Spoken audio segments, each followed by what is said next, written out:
कल मैंने शॉर्ट्स में आपको बताया था कि सरफेस एरिया वॉल्यूम में जो टॉपिक स्टूडेंट्स को बहुत ज़्यादा परेशान करता है वो बिल्कुल भी परेशान नहीं करने वाला है।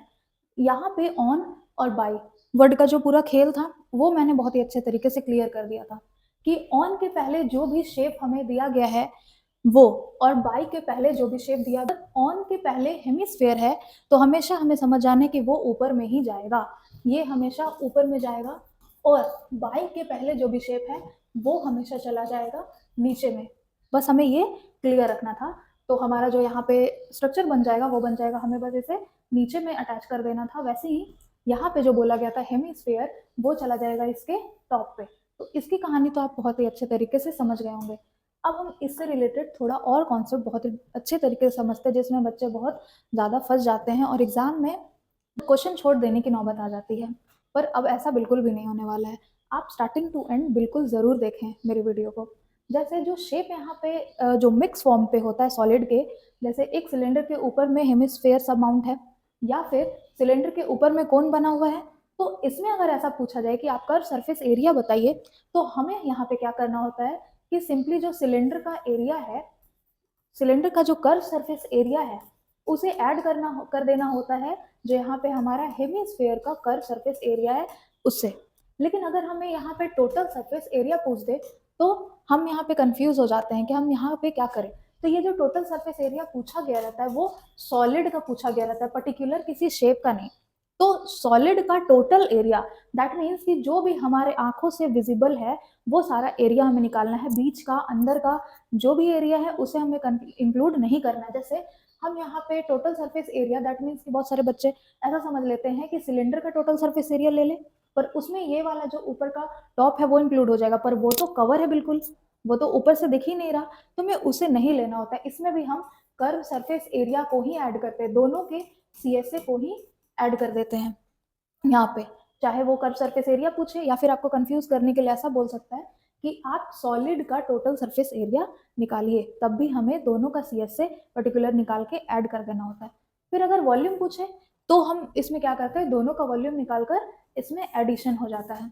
तो ऐसे स्ट्रक्चर में तो कोई प्रॉब्लम नहीं होती है, लेकिन प्रॉब्लम तब होने लगती है जब हमारा शेप कार्व्ड आउट करके निकाला गया रहता है। जब हमें ऐसा बोल दे कि एक सिलेंडर है और इससे एक कोन का स्ट्रक्चर को कार्व करके निकाला जा रहा था, अब जो रिमेनिंग यहाँ पे जो एरिया बच रहा है उसका एरिया निकालिए, जो रिमेनिंग पार्ट है उसका एरिया क्या होगा।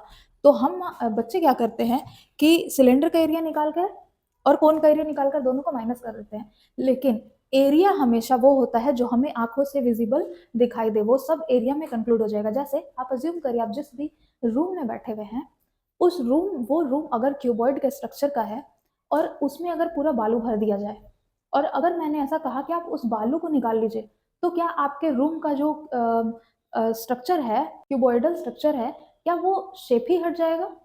तो शेप कभी भी नहीं हटता। तो इसलिए कभी भी अगर यहाँ पे बोला जाए कि कार्व करके निकाल दिया जा रहा है तो अंदर का जो मटेरियल है वो निकाला जा रहा है। तो हमेशा जब माइनस होगा तो वॉल्यूम में माइनस होगा, क्योंकि मटेरियल निकाला जा रहा है, शेप को नहीं निकाला जा रहा है, और शेप हमेशा एरिया में जुड़ता है।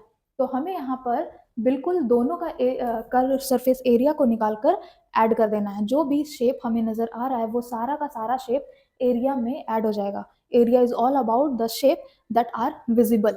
तो यहाँ पे आपका चला गया C S A of cylinder, plus यहाँ पे चला गया आपका कोन का जो सी एस ए है, साथ ही में हमें यहाँ पे बॉटम में जो एरिया है वो भी नजर आ रहा है, तो हमारा ये एरिया भी यहाँ पे जुड़ जाएगा। तो बॉटम में 2D में जब हम बात करते हैं तो वो हो जाता है एरिया, और 3D में जब हम चले जाते हैं तो वो हो जाता है वॉल्यूम। तो 2D में अगर बात करें नीचे वाले सरफेस में, तो इसमें बिल्कुल सॉलिड प्लेट है लेकिन ऊपर में बिल्कुल भी सॉलिड प्लेट नहीं है, तो हमें लास्ट में ये वाला जो पार्ट है वो माइनस करना पड़ेगा। तो आप चाहे तो इसे लिख भी सकते हैं और नहीं भी लिख सकते, लेकिन बस समझाने के लिए कौन कौन सा पार्ट इंक्लूड होगा और कौन कौन सा पार्ट इंक्लूड नहीं होगा। तो जो हमें विजिबल है, जो दिखाई दे रहा है हमें, वो सारा का सारा पार्ट यहाँ पे इंक्लूड होगा। नीचे में बिल्कुल ही सॉलिड दिखाई देगा एक 2D में, तो वो इंक्लूड होगा। लेकिन ऊपर के सरफेस पे अगर देखा जाए तो ऊपर का सरफेस बिल्कुल ही खाली होगा, क्योंकि उससे कोन जब निकाला गया तो ऊपर का सरफेस भी निकाल लिया गया, तो वहाँ पे कोई भी प्लेट जैसा स्ट्रक्चर नहीं है, इसलिए वो माइनस में हो जा रहा है। अगर नीचे से भी हटा दिया जाता तो नीचे वाला पार्ट भी हम इंक्लूड नहीं करते। तो ये हो गया हमारा एरिया और वॉल्यूम की कहानी, जिसमें बच्चे बहुत ही ज़्यादा कंफ्यूज रहते हैं। वॉल्यूम में माइनस होगा और हमें एरिया में जो शेप नज़र आ रहा है बस उसे ऐड करते जाना है, और जो शेप बिल्कुल खाली हो चुका है उसे माइनस कर देना है। Thank you.